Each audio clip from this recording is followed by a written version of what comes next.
Action में आए BJP के चाणक्य, बना चुनावी जीत का मास्टर प्लान। क्या है बीजेपी का प्लान 144, जिससे जीत की हैट्रिक लगाएगी बीजेपी? 2024 के चुनावी रणसमर में मुकाबला बेहद घनघोर हो सकता है। चुनावी चंडी विपक्ष के कपाल पर तांडव कर रही है। ख्वाहिश किसी भी सूरत में जीत झटक लेने और मोदी समेत पूरी बीजेपी को हार के गर्त में गिरा देने की है।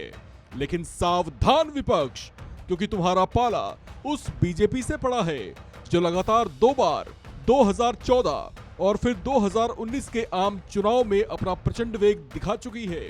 दोनों बार बीजेपी जिस चुनावी अंदाज में जीती थी, उसके आगे विरोधी दल तिनके के समान तितर बितर हो गए थे। मुकाबला अब 2024 के चुनाव का है, जिसमें हालांकि 2 साल का वक्त बाकी है, लेकिन राजनीति की घड़ी में 2 साल का वक्त लम्हों के बराबर होता है। लिहाजा विरोधी दल अपनी ऊर्जा समेटने में लग चुके हैं। ख्वाहिशें पाल ली गई हैं कि बीजेपी को परास्त कर ही दम लेंगे। इस अभियान में कहीं बीच में ही बेदम ना हो जाएं। इसके लिए एनडीए के ही एक पुराने घटक दल और बीजेपी के ही एक पुराने साथी जेडीयू सुप्रीमो नीतीश कुमार घूम घूम कर देश में विपक्षी दल के नेताओं से मुलाकात कर रहे हैं। कोशिश उन्हें मोदी शासन के खिलाफ संगठित ताकत के तौर पर तैयार करने की है। उधर कांग्रेस नेता राहुल गांधी भी फुल एक्शन में दिख रहे हैं। उन्होंने देश में अलख जगाने और सरकार के विरोध में माहौल बनाने के लिए भारत जोड़ो अभियान की शुरुआत की है। ऐसा कर वो चुनाव में बीजेपी को वो क्षति पहुंचाना चाहते हैं जिसका दर्द उसे हार के तौर पर हो। लेकिन सवाल फिर वही खड़ा हो रहा है कि क्या विपक्ष बीजेपी को कम आंकने की कोशिश कर रही है? क्या क्योंकि बीजेपी ने इस बीच विपक्षी दलों की ऐसी कोशिशों की वो काट निकाली है जिससे उनकी कोशिशों पर पानी फिर सकता है। इसे बीजेपी का प्लान 144 कहा जा रहा है।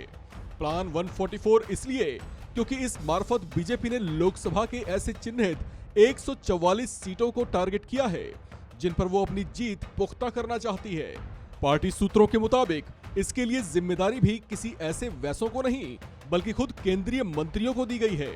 ये बीजेपी के खास फोकस वाली वो 144 सीटें हैं जिन पर रणनीतिक स्तर पर काम किया जाएगा।